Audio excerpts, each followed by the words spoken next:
அண்மை செய்தியை பார்க்கிறோம். கரூர் கூட்ட நெரிசலில் உயிரிழந்தவர்களின் குடும்பத்திற்கு விஜய் இன்று ஆறுதல் கூறும் நிகழ்வு நடைபெறவுள்ள நிலையில்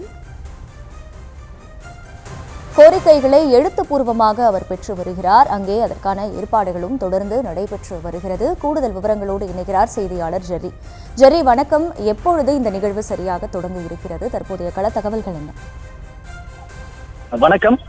செப்டம்பர் 27ஆம் தேதி கரூரில் ஒரு பெரும் துயர சம்பவம் நடைபெற்றது. அந்த கூட்ட நெரிசலில் 41 பேர் உயிரிழந்தனர்.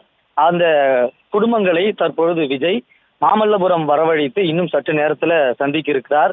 நேற்று மதியமே கரூரில் இருந்து பாதிக்கப்பட்ட குடும்பங்களை 5 பேருந்துகள் மூலம் வரவழைக்கப்பட்டனர். தற்பொழுது மாமல்லபுரத்தில் இருக்கக்கூடிய ஒரு நட்சத்திர விடுதியில் அவர்கள் தங்க வைக்கப்பட்டிருக்கிறார்கள். இன்னும் சற்று நேரத்தில் விஜய் அவர்களை சந்தித்து ஆறுதல் கூற இருக்கிறார். இந்த நிலையில் விஜயிடம் அவர்கள் என்ன பேச போகிறார்கள், விஜய் என்னென்ன விஷயங்கள் எல்லாம் தெரிவிக்க போகிறார்கள் என்ற தகவல்கள் வெளியாகி இருக்கிறது. அதாவது ஒவ்வொரு குடும்பத்தினரையும் தனித்தனியாக சந்திக்கிறார். அனைத்து குடும்பங்களும் ஒரே அரங்கில் இருந்தாலும் கூட விஜய் பேசும்போது மட்டும் அந்த குறிப்பிட்ட குடும்பத்தினர் தனியாக ஒரு அறையில சந்திக்க இருக்கிறார். அவர்களிடம் ஒவ்வொருவரிடமும் ஒரு கோப்புகள் கொடுக்கப்படுகிறது. அந்த கோப்பில் உயிரிழந்தவர்களுடைய விவரம் மற்றும் அந்த குடும்பத்தினுடைய கோரிக்கைகள் என்னென்ன என்பதை, அதாவது வேலை வாய்ப்புகள் தேவையா, அல்லது கடன் சுமை இருக்கிறதா, சுய தொழில் செய்ய விருப்பம் இருக்கிறதா, இது என்பன போன்ற அவர்களுடைய முக்கிய கோரிக்கைகள் அடங்கிய அந்த ஃபைல் கொடுக்கப்படுகிறது. அந்த ஃபைல் முதலில் உயிரிழந்தவனுடைய விவரம் இருக்கும், அவருடைய வயது, அவருடைய புகைப்படம் இருக்கும், அந்த குறிப்பிட்ட இறந்தவர்களுடைய விவரம்.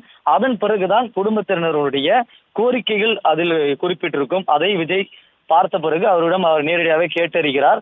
அவருடன் கல்வியாளர் ஒருவரும் இருக்கிறார். காரணம், பாதிக்கப்பட்ட குடும்பங்களில் இருக்கக்கூடியவர்களுடைய கல்வி செலவை பார்த்துக் கொள்வதாக அவர்கள் ஏற்கனவே உறுதியளித்திருக்கக்கூடிய சூழலில் நேரடியாக பாதிக்கப்பட்ட குடும்பங்களை சந்தித்து அந்த வாக்குறுதியை அளிக்க இருக்கின்றனர். இன்னும் சற்று நேரத்தில் அந்த நிகழ்வு தொடங்க இருக்கிறது.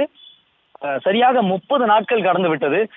கரூர் துயர சம்பவம் நடந்து பல்வேறு கட்சி தலைவர்கள், பிரமுகர்கள் சென்று பாதிக்கப்பட்ட குடும்பங்களை நேராக சந்தித்து ஆறுதல் தெரிவித்திருக்கக்கூடிய சூழலில் நேரடி தொடர்புடைய தமிழக வெற்றி கழக தலைவர்கள் இதுவரை நேரில் சந்திக்காத சூழலில் தற்பொழுது கரூரில் இருந்து அவர்களை இங்கு வரவழைத்து விஜய் தற்பொழுது சந்திக்க இருக்கிறார். அவருடைய குறைகளையும் அவருடைய கோரிக்கைகளையும் கேட்டறிய இருக்கிறார்.